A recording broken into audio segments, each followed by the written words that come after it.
Hello everyone, welcome to FITV. My name is Clarence Chongo and we are here at Land-Linked Zambia conference at Ciêla Resort at the International Convention Center here. I have the pleasure of sitting with Mr. Henrik Hololei, who is the Director General for International Partnerships at the European Union. And he frequently visits the European Union delegation here in Zambia to deal with economic development type conferences. And welcome to our platform, kind sir. Thank you. It's a pleasure being here. Okay, so let's start off gently by you just introducing yourself and your role in the EU, what international partnerships mean, and what your specific role is in engaging with that role. Well, I'm the high-level advisor in the Directorate General of International Partnerships, but before that I was 7.5 years the Director General for Mobility and Transport. So anything to do with connectivity, transport, mobility is very close to my heart. And currently I'm working on a number of topics. One of them is also in relation to the development of the strategic corridors, in particular on the African continent. I'm also working on the critical raw materials, especially those strategic partnerships which we have with Africa, Latin America and Asia. And also I'm been supporting the development of the single African air transport market, because I do see that there is a huge potential when it comes to aviation. So I think that's in a nutshell quite a lot of different activities, but I'm always very pleased to come this part of the world and this part of Africa, and I've been to Zambia in the last 14 months 4 times, and it is a fantastic country, great people, and also a lot of opportunities, but challenges as well. Yeah. So what we are also looking here together is to see how we can facilitate through our cooperation, through our partnership, through our friendship, how we can facilitate the different challenges, how we can support the Zambian economic development. Yeah. And all this is happening under the framework of the Global Gateway Strategy. The Global Gateway Strategy is our, I still would say, a new strategy, even though it's already 3-4 years old.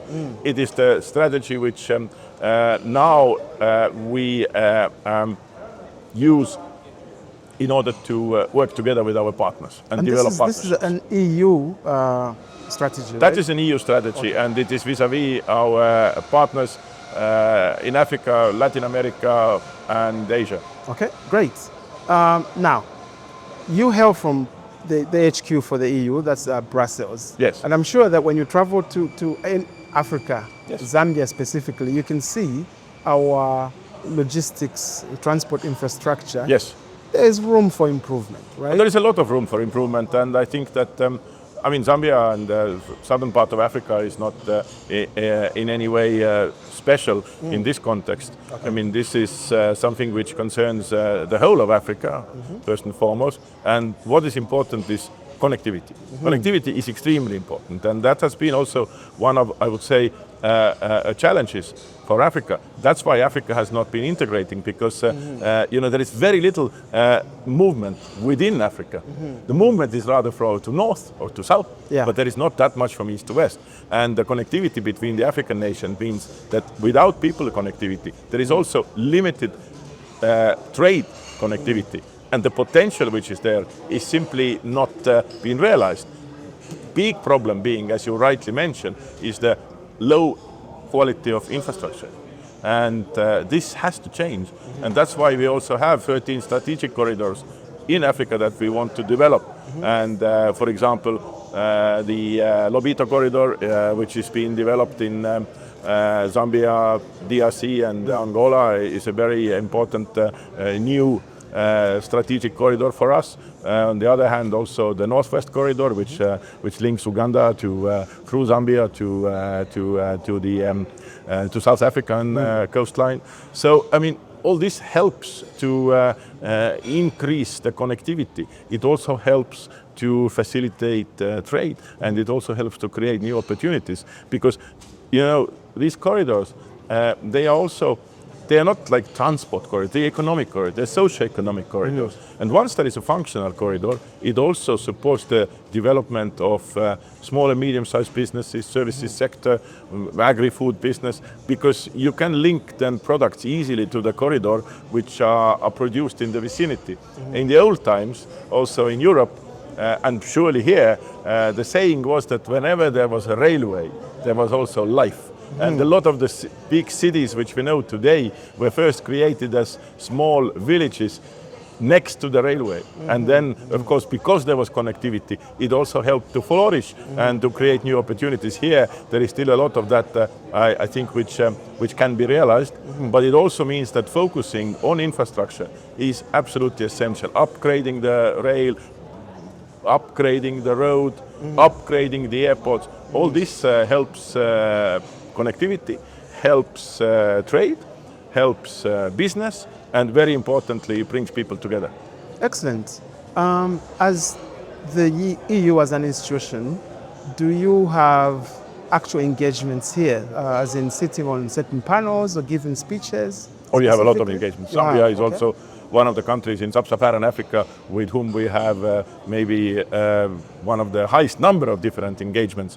Actually, tomorrow, which is the 11th of April, we will start in the morning the kicking off of the Zambia-Tanzania interconnector, which is extremely important regional tool for the energy and electricity. Yes. Also working on other interconnectors. In August, when I was here last year, we were inaugurating the rehabilitation of the Kariba Dam, which is essential also for the energy production.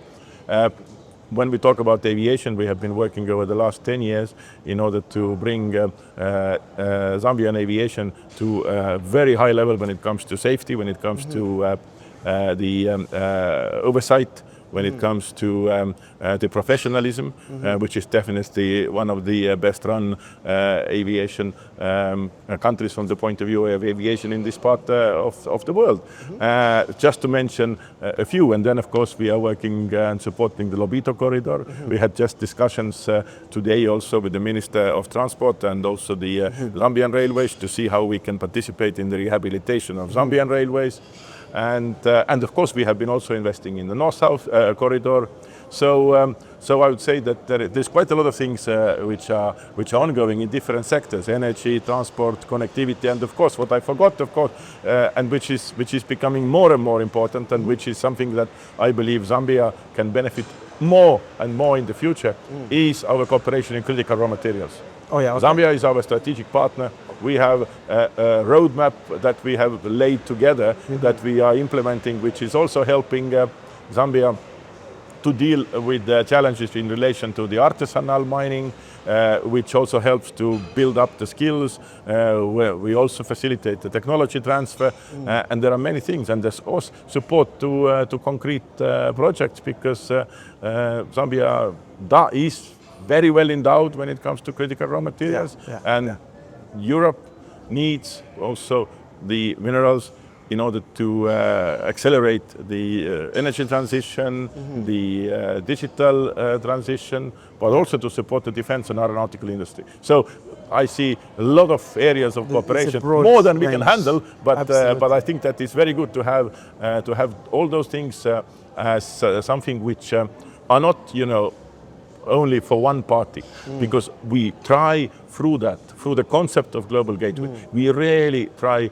to build the win-win partnerships, and at the same time also to support Zambia to add value locally, so that you would be able to get more out of what you do than you might have got until now.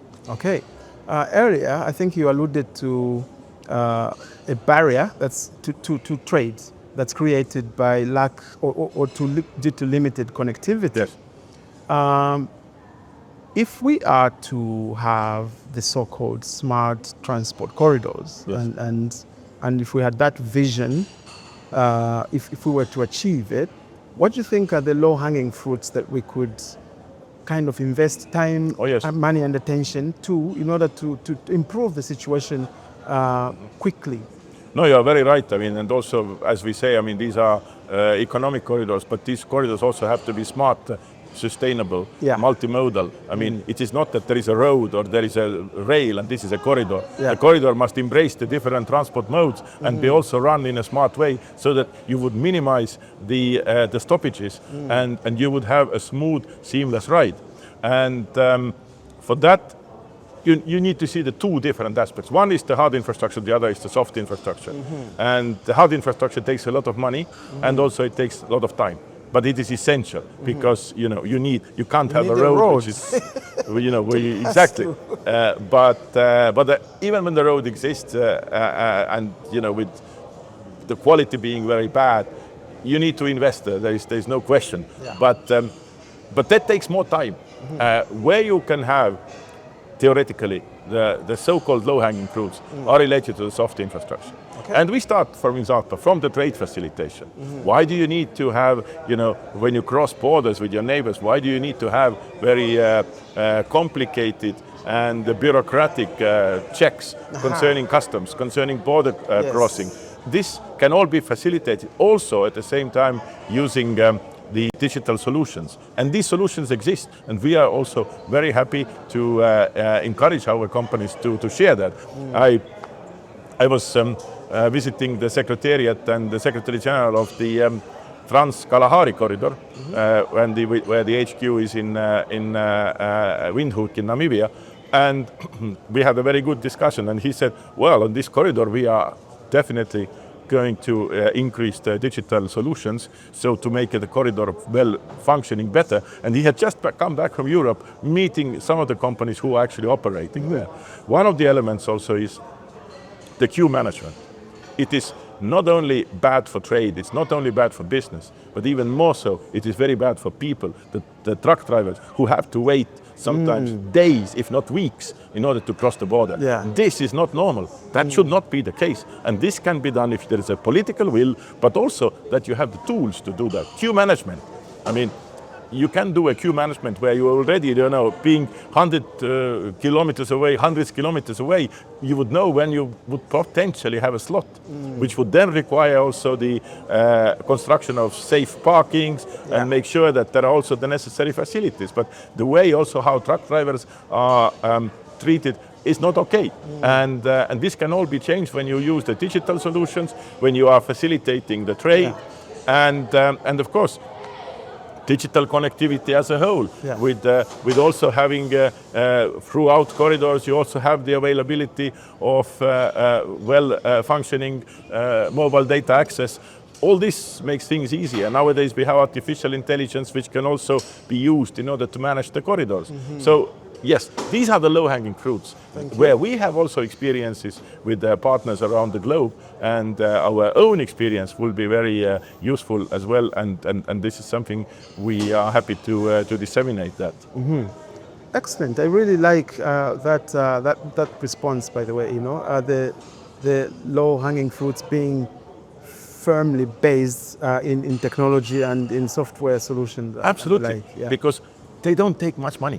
And many of those solutions already exist. You don't need to build new programs because the programs already exist. They just need to be modified for the use. And if there is a will, there is a way. And I feel that there is more will. Today also at the event we had a number of ministers coming from the neighboring countries. But if they all come together and say, well, let's get rid of the border post. Let's have a customs system which is interoperable and also faster, facilitated, and what I forgot also, extremely important, the introduction of digital freight documentation, so that you don't need to have piles of papers, but you can digitize everything. And that, of course, once you digitize it, once you have it in the system, it is also so much easier to handle. So, for example, customs declarations, everything you have with the load manifest. So you introduce the information, and then of course it is up to the customs services to see whether you need to be stopped or not. But if you have a track record which is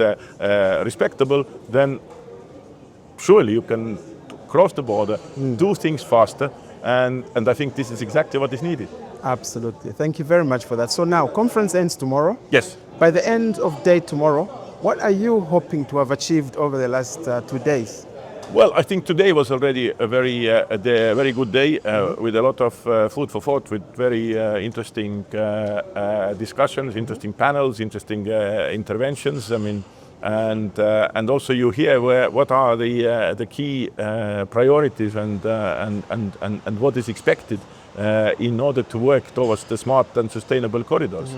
And today was a very high political. You had the President of the Republic, you had 4 or 5 ministers present, ministers from the neighboring countries. So there was a lot of political focus and, of course, very high level. I think there are also good discussions going on a more technical level where, you know, the practitioners are talking to each other.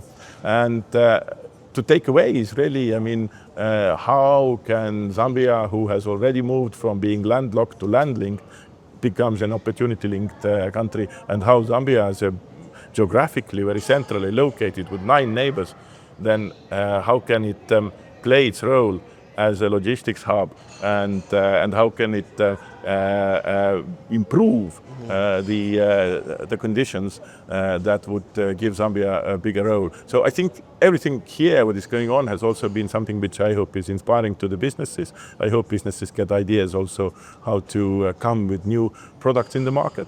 And that is very good. We personally already, we have had very good discussions with the ministers, with some of the companies, and some of the projects that we have been talking about are definitely going to move forward, and hopefully will also bring benefits to Zambia, to its businesses and to its people. Well, you mentioned you know, political focus and political attention. I certainly do hope that that political focus translates into political will. Absolutely, I think it's always the case. But what I have seen also is that this Zambian government is extremely committed. I have been working with them now for quite a while. Okay. I see, you know, different ministers being very competent, but also being very committed to modernize, to bring a change, and they have also made things happen. And I hope that this path continues, and the EU will be there as a committed partner and a friend.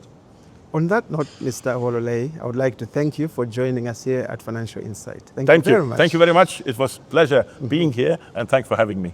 Ladies and gentlemen, there you have it. Mr. Hololei, who's a Director General with the EU delegation, looking at international bipartisanship and things like that. And it's been a pleasure to host him here at Financial Insight. Thank you. My name is Clarence Chongo. And this is the point where I say, get to know.